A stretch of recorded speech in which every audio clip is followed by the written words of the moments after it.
Hey, party people, you're probably wondering why I'm doing a video on teeth.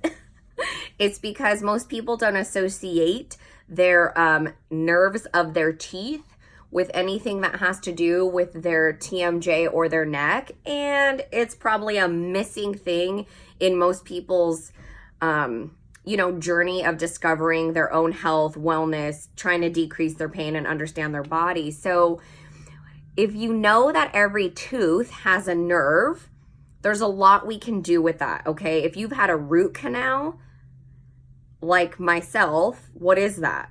That's a dead nerve. That is a murdered nerve, right? Someone went in there and killed it. So we wouldn't really do that to another body part, right? So there are implications from that. If you have TMJ, you might want to know about the nerves of your face, right? So if you know that there is a nerve that supplies each tooth with information, I like to work backwards and think, okay, where does that nerve get its information? And it actually originates from the trigeminal nerve, which I call the octopus nerve because it goes like this and then goes pfft. And if you guys can picture an octopus, it's kind of like that.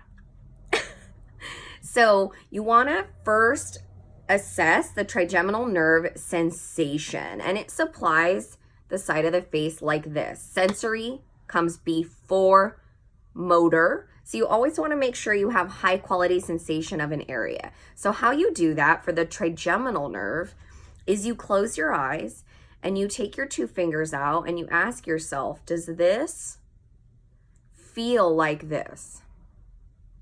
And you make a note. Wow, one feels dull, one feels hypersensitive, whatever your notes are. Then you go middle.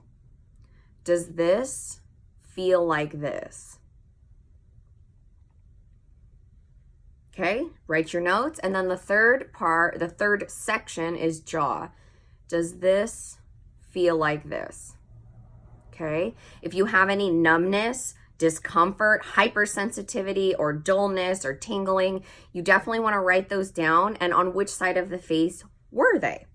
Okay, that's test one. Number two, you're going to take your 3 finger pads like this, not like this, but like this, and put them right in front of your earlobe under this ridge here or on it. And you want to find these big old muscles here called your masseters. So right under there. And they are for mastication, chewing your food, right? And you want to clench down about 10 times.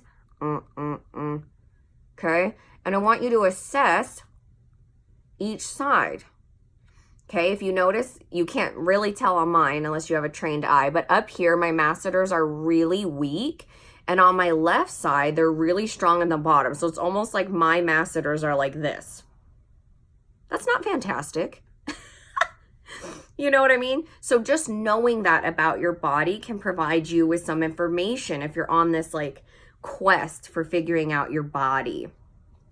So the nerves come out of trigeminal. How is my trigeminal doing? If my trigeminal nerve is very smart, all of the sensory input here will be symmetrical. It will feel very normal. Your masseters will be symmetrical and, developed, right? Now, once you have found which side you need to work on, what we're going to do is any kind of active range of motion assessment that you'd like. So it can be humeral internal rotation. It could be a squat and my left medial knee hurts. It could be cervical rotation. Ooh, okay, to my left today is not fantastic. Okay, to my right's totally fine. Pick an assessment that you would like to use. It could be a push-up, it could be a pull-up, it could be a squat, anything, right? Now, for myself, I'm going to work on the right side because I found that little weak developed area. This is really weird, okay? This is called a trigeminal nerve glide. What you want to do for this, it's not attractive at all, is you lengthen up, double chin way up here, okay? This is called upper cervical flexion. So I'm not going like this. It's actually just trying to stretch underneath my skull. Okay, this is 1. Tilt away from the side you're working on. 2. Now, full cervical flexion, 3.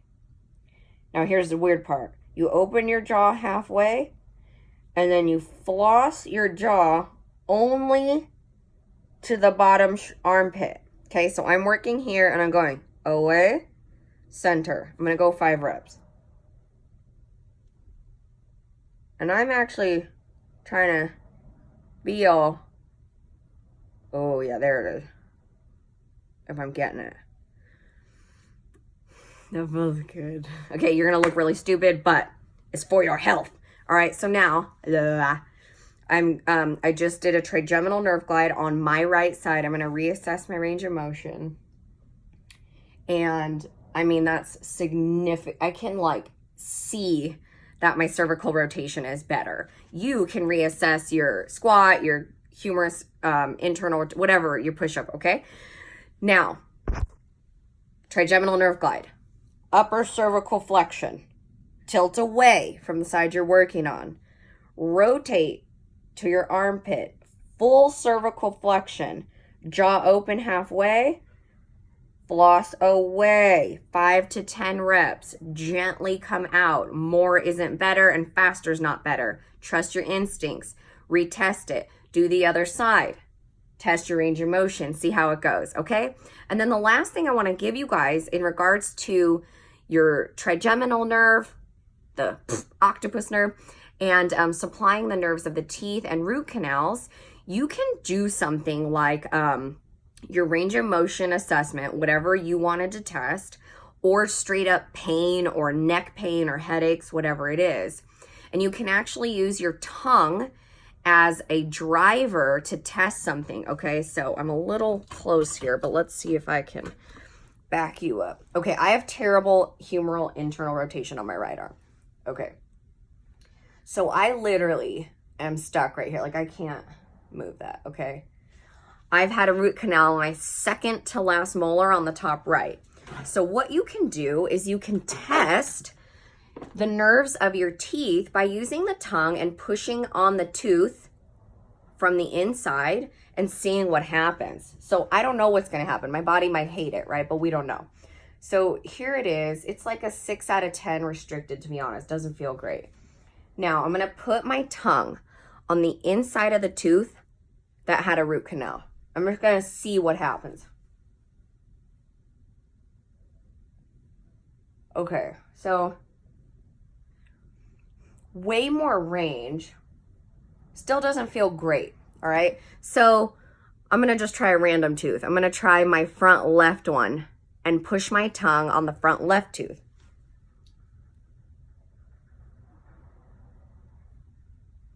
Okay, still pretty good. Still doesn't feel great. So the whole point of that is you can literally test every tooth on the inside with your tongue and then test every tooth on the outside with your tongue. Ooh.